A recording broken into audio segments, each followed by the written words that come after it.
Il y a 53 États en Afrique, 850 millions d'habitants en 2005, et ce continent concentre presque la totalité des réserves mondiales de chrome au Zimbabwe et en Afrique du Sud, 90% des réserves de platine en Afrique du Sud, 50% des réserves mondiales de cobalt, surtout en République démocratique du Congo et en Zambie, du gaz, du pétrole, surtout au Soudan, dans le golfe de Guinée, dont le Nigeria, qui est aujourd'hui le 9e producteur mondial de pétrole.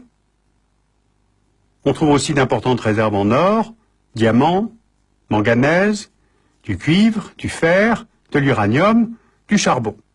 Donc, ce continent est riche, et donc il est logique qu'il intéresse les Américains.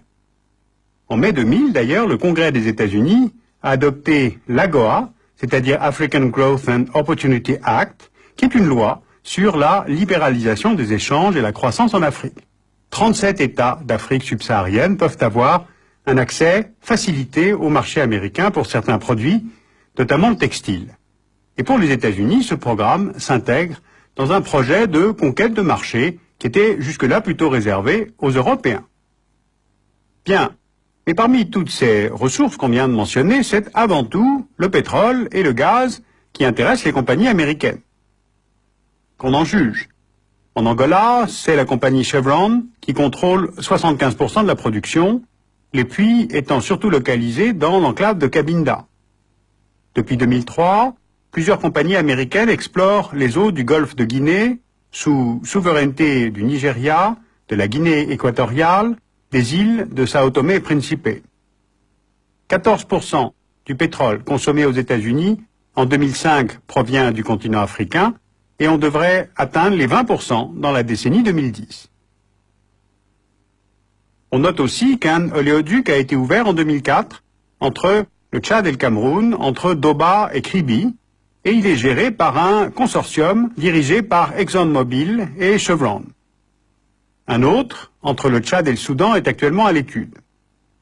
Alors avant toute autre matière première, les investissements américains en Afrique se concentrent sur le secteur pétrolier et sur certains États.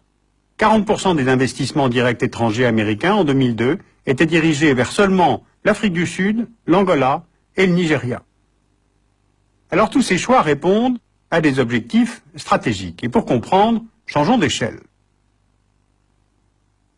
D'abord la diversification.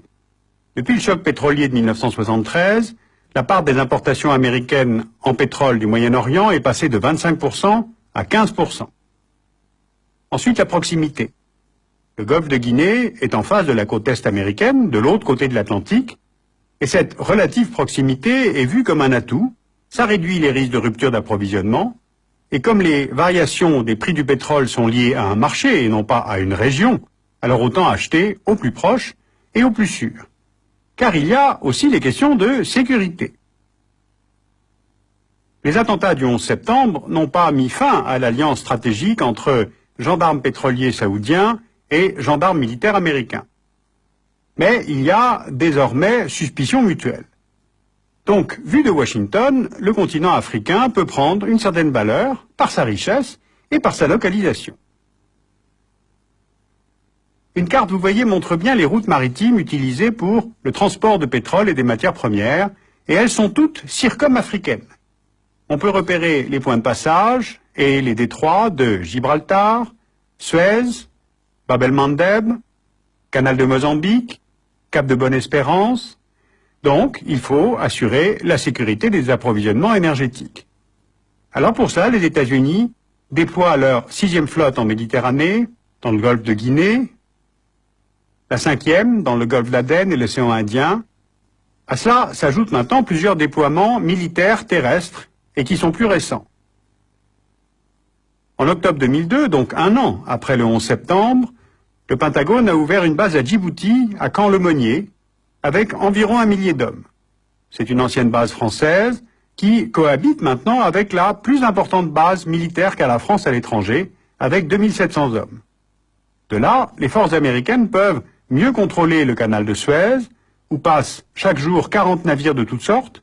Ils peuvent surveiller la Corne de l'Afrique, c'est-à-dire l'Érythrée, l'Éthiopie, la Somalie, le Yémen, et Camp-Lemonnier est conçu pour la lutte antiterroriste dans la région.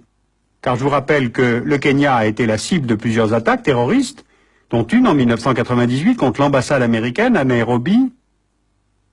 En 2000, le destroyer américain USS Cole a été attaqué au large du Yémen. Le 6 octobre 2002, attaque d'un pétrolier sous pavillon français, le Limbourg. Et puis, il est aussi envisagé d'installer une autre base à Bosaso, en face du golfe d'Aden. Ce qui, évidemment, pousse les Américains à s'y intéresser. La diplomatie américaine a également obtenu, en décembre 2002, des facilités d'accès aux aéroports éthiopiens et aux ports d'Érythrée. Et puis maintenant, de l'autre côté, dans le golfe de Guinée, il y a un autre projet de base à Sao Tomé et Principe. Et puis enfin, les États-Unis ont réorganisé leur programme d'assistance militaire en Afrique depuis le printemps 2002.